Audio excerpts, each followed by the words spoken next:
Assalamualaikum warahmatullahi wabarakatuh. Mari pada kesempatan kali ini kita belajar mengenai sediaan obat bentuk serbuk. Nah, apakah sediaan obat bentuk serbuk itu?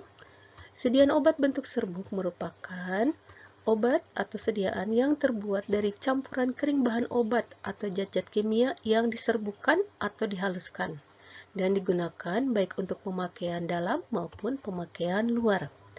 Ada dua jenis serbuk ini, yaitu ada yang disebut dengan pulvis dan pulveres. Pulvis adalah serbuk yang tidak terbagi, sementara pulveres adalah serbuk terbagi. Beberapa jenis sediaan pulvis diantaranya ada pulvis oral, pulvis aspersorius, pulvis dentrificius, pulvis ternutatorius, dan pulvis effervescens. Pulvis oral merupakan serbuk oral yang tidak terbagi. Biasanya diberikan kepada pasien untuk obat-obat yang tidak terlalu berbahaya. Nah, contohnya adalah pencahar dan antasida, sehingga pasien dapat menakarnya sendiri secara aman dengan sendok teh atau penakar yang lainnya. Kemudian ada serbuk aspersorius atau disebut juga serbuk tabur atau bedak. Serbuk ini merupakan serbuk yang digunakan secara topikal dengan cara ditaburkan sehingga dikemasnya dalam wadah yang bagian atasnya itu berlubang halus untuk memudahkan penggunaannya pada kulit. Kemudian ada serbuk dentrificius atau serbuk gigi. Kemudian ada pulvis ternutatorius atau serbuk bersin dan juga ada pulvis effervescens yang penggunaannya itu dilarutkan dahulu di dalam air sehingga menghasilkan gas karbon dioksida. Nah, ini karena merupakan campuran dari asam dan basa, ya. Biasanya asamnya adalah contohnya asam sitrat dicampur dengan natrium bikarbonat. Nah, gas CO2 yang dihasilkan itu dapat berfungsi untuk pengobatan, mempercepat penyerapan, juga untuk menyegarkan rasa larutan. Nah, ini contoh gambar jenis pulvis ya. Ini contoh pulvis aspersorius, ini effervescens. Kemudian kita akan mempelajari tentang pulveres dahulu. Pulveres ini merupakan serbuk terbagi. Serbuk ini diserahkan dalam bentuk dibagi-bagi, dibungkus dalam kertas perkamen. Nah, untuk melindungi dari pengaruh luar, serbuk juga dapat dilapisi dengan kertas selofan atau sampul polietilen. Apa sih keuntungan pemberian obat dengan serbuk? Nah, yang pertama, serbuk itu karena dia merupakan campuran obat yang dihaluskan sehingga luas permukaannya akan lebih luas dan akan lebih mudah terdispersi dan mudah larut daripada sediaan yang dipadatkan lainnya seperti tablet. Sehingga di sini kecepatan absorpsinya tentunya lebih baik sehingga efek obat akan lebih cepat. Nah, keuntungan lainnya adalah serbuk dapat digunakan untuk anak-anak atau orang tua yang sukar menelan tablet atau kapsul. Kemudian, dengan serbuk, dokter juga lebih leluasa dalam memilih dosis yang sesuai untuk keadaan penderita, misalnya sesuai dengan usia, berat badan, atau jenis penyakitnya. Obat yang terlalu besar volumenya untuk dibuat tablet atau kapsul dapat juga diserahkan dalam bentuk serbuk. Kemudian, keuntungan serbuk yang lainnya adalah tidak ditemukan masalah stabilitas yang sering dihadapi di dalam sediaan cair, baik larutan ataupun suspensi dalam air. Nah, selain keuntungan, dalam serbuk, penggunaan serbuk juga memiliki kerugian. Di antaranya adalah tidak tertutupnya rasa dan bau yang tidak enak, ya. Kemudian, pada penyimpanan kadang terjadi lembab atau basah. Apa sih syarat-syarat serbuk? Syarat untuk sediaan serbuk yang pertama harus kering, ya. Kemudian serbuk juga harus halus. Kemudian serbuk harus homogen, ya, tercampur rata. Kemudian serbuk juga harus memenuhi uji keragaman bobot dan uji keseragaman kandungan. Nah, berikut contoh uji keragaman bobot pada serbuk bagi. Caranya adalah dengan menimbang isi dari 20 bungkus satu persatu, kemudian campur isi ke-20 bungkus tadi, kemudian ditimbang sekaligus dan dihitung rata-ratanya. Nah, persyaratannya ini yang harus diketahui adalah penyimpangan yang diperbolehkan antara penimbangan satu persatu terhadap bobot isi rata-rata adalah tidak lebih dari 15% untuk 2 bungkus, dan tidak lebih dari 10% untuk 18 bungkus ya. Nah, berikut ini adalah contoh cara perhitungan untuk uji keragaman bobot. Ini dengan menimbang satu-satu per bungkus sebanyak 20 bungkus, kemudian menentukan rata-rata bobot 20 bungkus dengan menimbang sekaligus, kemudian dibagi 20, kemudian menghitung penyimpangan bobot masing-masing. Nah, jadi ini berat masing-masing bungkus diselisihkan dengan berat rata-rata, kemudian dibagi rata-rata dikali 100%. Nah, ini hasilnya. Nah, ini terlihat bahwa yang penyimpangannya lebih dari 15% hanya satu bungkus. Nah, ini ya yang 20%, dan yang lebih dari 10% juga hanya satu bungkus. Sini. Nah, ya. Sisanya yang 18 bungkus kurang dari 10%. Ingat, syaratnya tidak boleh lebih dari 15% untuk 2 bungkus, dan yang 18 bungkus tidak boleh lebih dari 10%. Cara membuat atau meracik serbuk. Nah, ini adalah prinsip meracik serbuk ya. Jika kita mendapatkan resep sediaan berbentuk serbuk, maka bagaimana prinsip meraciknya? Yang pertama, cara mencampur serbuk bahan obat harus satu persatu, sedikit demi sedikit, dimulai dari bahan obat yang jumlahnya sedikit. Jadi yang dimasukkan lebih dahulu adalah obat yang jumlahnya atau bobotnya lebih sedikit. Kemudian, jika ada serbuk yang mengandung lemak, itu harus diayak dulu dengan pengayak mes nomor 44 contohnya. Ini ada Adepslane ya. Kemudian, jika obat bobotnya kurang dari 50 mg atau jumlahnya tidak dapat ditimbang, maka harus dilakukan pengenceran menggunakan zat tambahan yang cocok ya. Kemudian, jika obatnya berbentuk cairan seperti tinktur atau ekstrak cair, maka pelarutnya harus diuapkan dahulu sampai hampir kering.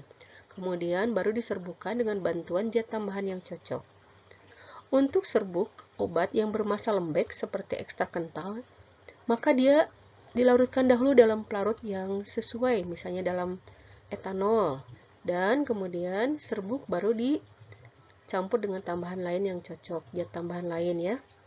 Nah, serbuk yang mengandung bahan yang mudah menguap, maka dikeringkan dengan pertolongan kapur tohor atau bahan pengering lainnya yang cocok. Nah, cara mencampur bahan obat serbuk itu ada beberapa macam ya. Di antaranya adalah triturasi, itu mencampur obat serbuk dalam mortir dengan menggunakan stamper ya. Jadi ini dilakukan di dalam mortir dengan bantuan stamper ya. Ini namanya trituration. Ada spatulation. Spatulation ini mencampur bahan obat langsung di atas kertas. Ada sifting, yaitu mencampur bahan obat dalam ayakan yang tertutup. Kemudian ada tumbling. Tumbling ini mencampur bahan obat dalam tempat tertutup tapi dibantu dengan bola logam sebagai penggiling lalu digoyang-goyangkan ya. Nah, ini ada beberapa cara mengerjakan bahan obat dalam bentuk serbuk ya. Jika bahan serbuk adalah merupakan bahan padat yang halus sekali, ada dua jenis yang obat yang tidak berkhasiat dan berkhasiat keras. Contohnya untuk yang tidak berkhasiat keras adalah belerang dan iodoform. Kemudian untuk yang berkhasiat keras dibagi dua juga, ada yang jumlahnya banyak, jumlahnya sedikit, dan yang berwarna ya. Kita lihat. Nah, untuk belerang ini tidak boleh diayak dengan bahan logam atau sutra, dan biasanya untuk digunakan dalam serbuk tabur ditambahkan terakhir. Nah, untuk yang berkhasiat keras contohnya adalah yang jumlahnya banyak, rifampicin. Ini harus digerus di antara lapisan zat tambahan. Jadi mortir harus dilapisi zat tambahan seperti laktosa. Kemudian untuk yang jumlahnya sedikit maka dilakukan pengenceran lebih dahulu. Untuk obat yang berwarna, contohnya TB pentasulfit, dia harus dicampur di antara dua lapisan bahan inet ya. Di sini contohnya TBI pentasulfit juga rifampicin. Kemudian untuk bahan yang berbentuk kristal, contoh kampora, dia harus dilarutkan dulu dalam etanol 95%, baru dilarutkan dengan bahan tambahan. Ini tidak boleh digerus terlalu lama ya, karena biasanya akan kembali mengkristal. Kemudian asam salisilat ini serbuknya sangat ringan. dan mudah terbang, maka harus dibasahi juga dulu dengan etanol 95%, baru ditambahkan bahan lain ya, dengan bahan tambahan misalnya laktosum atau talkum ya kalau di obat luar. Kemudian untuk asam benzoat, naftol, mentol, timol, dan salol juga sama, dia harus dilarutkan dulu dengan etanol 95%. Nah, untuk garam-garam yang mengandung air, kristal air, contohnya natrium karbonat, natrium sulfat, ferrosulfat, kemudian atau besi sulfat, ada aluminium dan kalium sulfat, magnesium sulfat.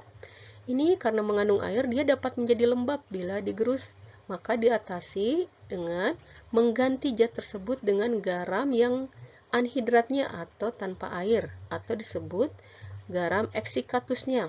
Nah, contoh untuk natrium sulfat dan natrium karbonat, maka diganti eksikatusnya dengan mengalihkan 50% dari berat yang tertera dalam resepnya tersebut. Misalnya, natrium sulfat dalam resep 200 mg, maka diambil natrium sulfat eksikatus 50% dikali 250 mg, jadi setengahnya ya. Sementara untuk ferrosulfat, aluminium kalium sulfat, magnesium sulfat, itu pengalinya adalah kesetaraannya adalah 67% jika mau digantikan dengan natrium dengan bentuk eksikatusnya. Kemudian untuk garam-garam kalium iodida, kalium bromida, maka mortirnya harus dipanaskan terlebih dahulu sebelum digunakan. Caranya, mortir dituangi air panas dan stempernya juga direndam dalam air panas. Biarkan beberapa menit sampai dinding luar mortir terasa panas, kemudian keluarkan airnya, kemudian keringkan mortir tersebut dengan serbet bersih ya. Kemudian bagaimana jika ada bahan setengah padat dalam serbuk? Nah, bahan setengah padat seperti adepslane, vaselin ya. Jika jumlahnya banyak atau jumlahnya sedikit, itu berbeda perlakuannya. Jika jumlahnya banyak, maka bahan setengah padat ini dilebur terlebih dahulu di atas penanas air, baru dicampur dengan bahan tambahan. Nah, jika jumlahnya sedikit, maka digerus dengan penambahan pelarut, aseton atau eter, lalu ditambahkan bahan tambahan.